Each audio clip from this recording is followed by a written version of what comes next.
പ്രിയപ്പെട്ടവർക്കെല്ലാവർക്കും പുതിയൊരു വീഡിയോയിലേക്ക് സ്വാഗതം.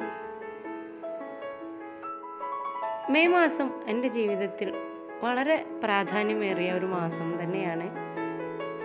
മെയ് മാസത്തിൽ വിരിഞ്ഞു നിൽക്കുന്ന ഈ പൂക്കളെ പോലെയുള്ള സന്തോഷം, സൗന്ദര്യം ഒക്കെയുള്ള അദ്ദേഹത്തിൻ്റെ ജീവിതത്തിലേക്ക് എന്നെ കൈപ്പിടിച്ച് കൂട്ടിയ ദിവസം. പറമ്പിലെ ഓരത്ത് വിരിഞ്ഞു നിന്ന മെയ് ഫ്ലവർ വെട്ടിയെടുത്ത് എൻ്റെ ഫ്ലവറേസ് അലങ്കരിക്കുമ്പോൾ ഓർക്കാൻ ഒരുപാട് കാര്യങ്ങളുണ്ടായിരുന്നു. സാധാരണ എല്ലാവരുടെ ജീവിതത്തിലും ഉണ്ടാകുന്ന എല്ലാ പ്രശ്നങ്ങളും തരണം ചെയ്ത് ഇന്ന് വിരിഞ്ഞു നിൽക്കുന്ന ഈ മെയ് ഫ്ലവർ പോലെ ഞങ്ങളുടെ ജീവിതം സുന്ദരമാണ്. തുടർന്നും ഐശ്വര്യവും സമാധാനവും ഒക്കെയുള്ള ജീവിതം ഉണ്ടാവാൻ വേണ്ടി നിങ്ങളെല്ലാവരുടെയും പ്രാർത്ഥനയും പ്രതീക്ഷിച്ചുകൊണ്ട് നമുക്ക് വീഡിയോയിലേക്ക് കടക്കാം. പുറത്ത് വെയിലിൻ്റെ വെള്ളി നൂലുകൾ പിടയുന്നുണ്ടെങ്കിൽ പോലും ആകാശം മഴയുടെ സൂചനകൾ നൽകുന്നുണ്ട്. ഇന്നത്തെ കാലത്തെ ജനങ്ങളുടെ സ്വഭാവം പോലെ തന്നെയാണല്ലോ പ്രകൃതിയുടെ മാറ്റങ്ങളും. ചിലപ്പോൾ ഈ ചൂടിനെയൊക്കെ വകഞ്ഞു മാറ്റി മഴ പെട്ടെന്ന് കോരിച്ചൊരിയാൻ സാധ്യതയുണ്ട്.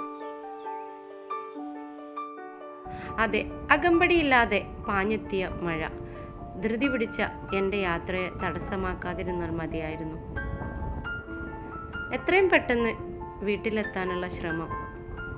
വീട്ടിലെത്തിക്കഴിഞ്ഞപ്പോൾ എൻ്റെ ചെടിത്തലപ്പുകളെയും വിരിഞ്ഞു നിൽക്കുന്ന എൻ്റെ പൂക്കളെയൊക്കെ തട്ടിത്തെറിപ്പിച്ച് മഴ. വളരെ കുറഞ്ഞ സമയം മാത്രം നീണ്ടുനിന്ന മഴ പതുക്കെ തോർന്നു തുടങ്ങി. ചെറുതായി മനസ്സും ശരീരവും ഒക്കെ തണുത്തു. ചെടികളൊക്കെ നനഞ്ഞു. ഇനി ഞാൻ എൻ്റെ കിച്ചണിലേക്ക് പോവാം. തൊലി കറുത്തു പോയ 2 നേന്ത്രപ്പഴം ഇരിക്കുന്നുണ്ട്.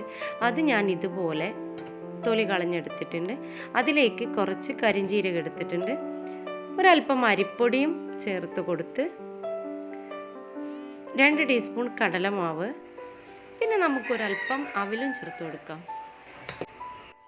അരിപ്പൊടിയും കടലമാവും നമുക്ക് ഇതുപോലെ ബൗളിലേക്ക് ചേർക്കാം.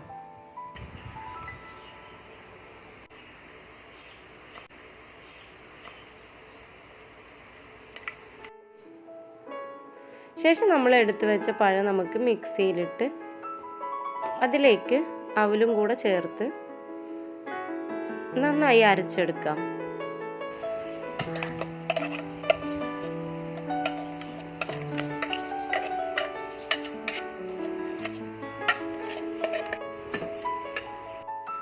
ഇനി അതിലേക്ക് എടുത്തു വെച്ച കരിഞ്ജീരകം ചേർത്ത് കൊടുക്കാം.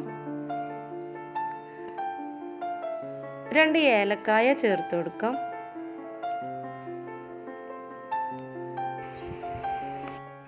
ഒരല്പം ഉപ്പും ചേർത്ത് കൊടുക്കാം.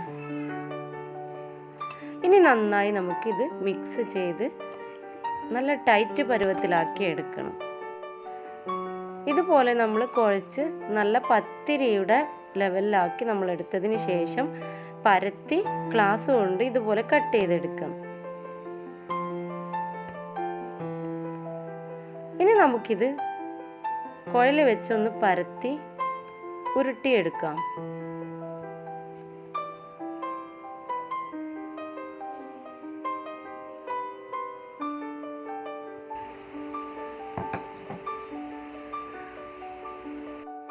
ഈ ഒരു ഷേപ്പിലാണ് ഞാനിത് റെഡിയാക്കാൻ പോകുന്നത്. ഇതുപോലെ നമുക്ക് മറ്റുള്ള എല്ലാ പീസുകളും പരത്തി റോളുകളാക്കി മാറ്റാം. പാനിൽ നമ്മൾ ഓയിൽ ഒഴിച്ചതിന് ശേഷം ഓരോന്നായിട്ട് നമുക്ക് വറുത്ത് കോരിയെടുക്കാം. നല്ല പഴുത്ത പഴമായതുകൊണ്ട് തന്നെ മധുരം ഞാൻ എക്സ്ട്രാ ചേർത്ത് കൊടുത്തിട്ടില്ല. വേണമെന്നുള്ളവർക്ക് ശർക്കര ചേർത്ത് കൊടുക്കാം.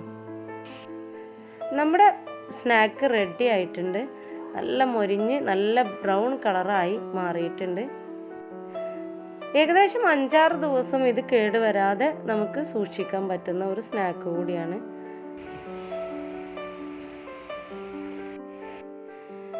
ഈ ഒരു സ്നാക്ക് നിങ്ങളെല്ലാവരും ട്രൈ ചെയ്ത് നോക്കണം. ഇന്നത്തെ എൻ്റെ വീഡിയോ ഇഷ്ടമായാൽ നിങ്ങളെല്ലാവരും ലൈക്ക് ചെയ്യുക, കമൻറ്റ് ചെയ്യുക, ഷെയർ ചെയ്യുക. സബ്സ്ക്രൈബ് ചെയ്യാതെ കാണുന്നവരുണ്ടെങ്കിൽ ഒന്ന് സബ്സ്ക്രൈബ് ചെയ്യുക.